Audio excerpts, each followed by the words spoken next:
Listen to this. Having laid before you your high calling and the great doctrines of the gospel, my brothers, live in the strength of Jesus and in the ability to act in the strength of the Holy Spirit's character.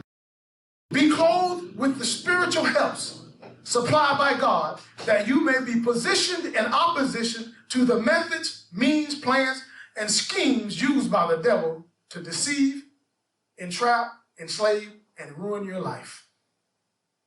1 Corinthians 15:58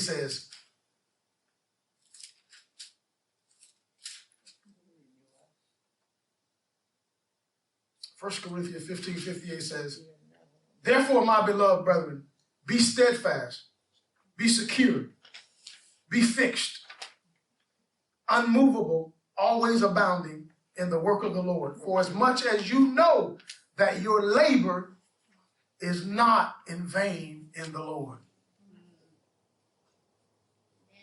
What about me, God? God says, know that your labor is not in vain in the Lord. God says, every time you want to think about what about you, know that the labor that I'm having you to do is not in vain. There's a reason. There's a reason why things may be where they are right now. Trust me. Whether it be God's doing or whether it be your own doing, God says, you still got to trust me. You still got to trust me in spite of the facts. You still got to trust me in spite of what you're feeling, in spite of what you're going through. I've called you for such a time as this. I've called you for such a time as this. You know, Esther's uncle, what's his name? Mordecai. You know, when evil Haman, put out this decree to have all of the Israelites in the land destroyed and taken their property. And Mordecai, went on a fast. And he sent a message to Esther and told her for her to go to the king.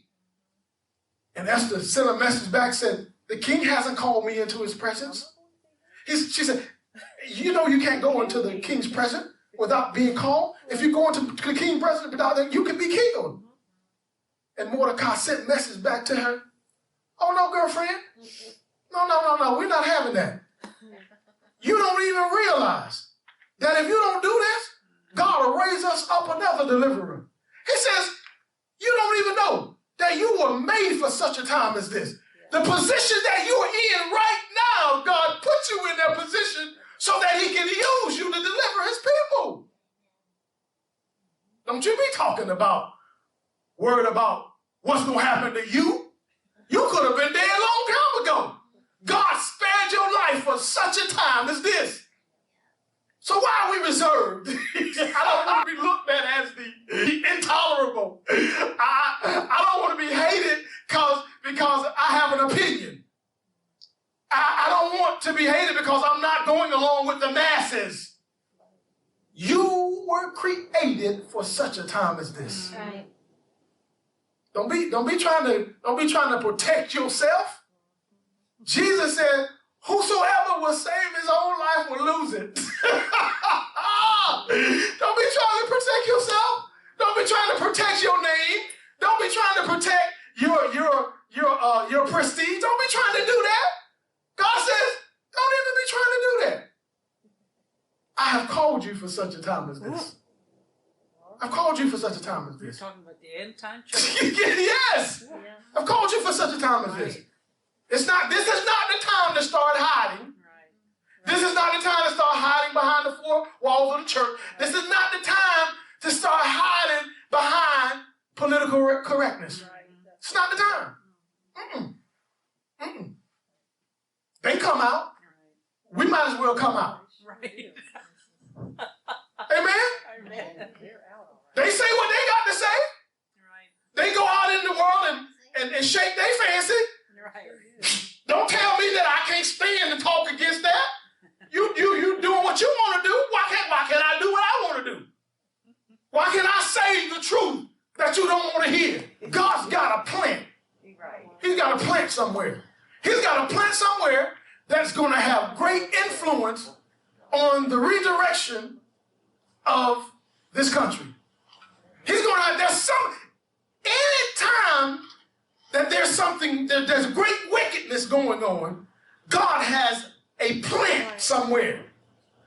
He had Joseph planted in Egypt because there was coming a time that Israel was going to need to be saved. They were going to need to be preserved. And he had a plant. The plant was in the dungeon, but the plant didn't realize how great he was going to become. The plant was lied on. The plant was sold into slavery. The plant was accused of rape, that he never touched a woman. Then he shared the vision and of the men that were in the prison with him and told them what their vision meant. And they forgot about it for 2 years. Left him in the dungeon for 2 more years before they thought about it. But in an instant, God took him out of the dungeon and made him the most powerful man in all of Egypt, right under the Pharaoh. Nothing in Egypt could be done unless Joseph said so. Well, you think God is through working in that way? Do we think God no longer works that way? We think that God don't have somebody in position, in high authority right now, that is waiting to step into their role and disappoint the devil once again.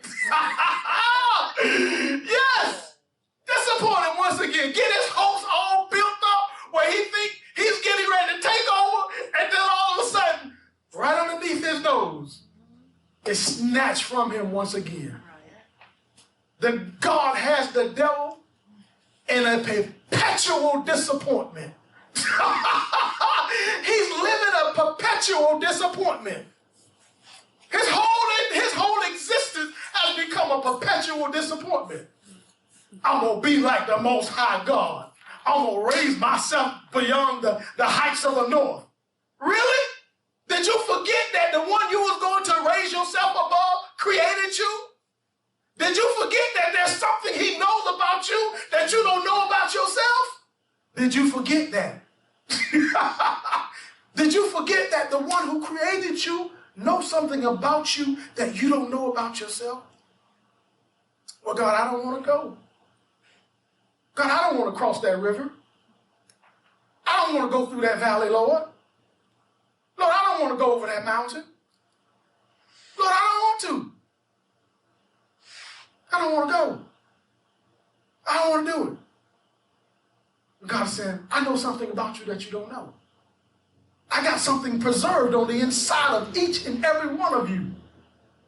That at the right time, at the right moment, the very thing that you didn't think you had is going to manifest. See, God had Joseph planted. God had Queen Esther planted. And God has a plant in each one of us. Hallelujah. There's a plant in each one of us that is waiting to blossom. Oh, God, I'm too old. No, you're not. No, you're not. Because we need to remember, God revitalized Sarah's body so that she could conceive seed and carry a healthy baby for 9 months into a healthy 9-month deliverance.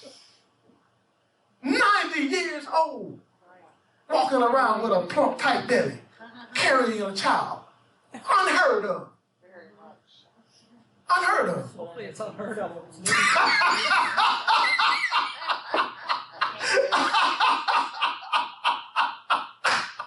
Thank you, Lord. Be it unto me according to thy will, Lord.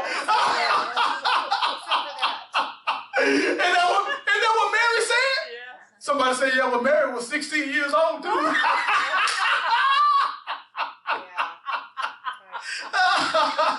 Oh, glory to God, man.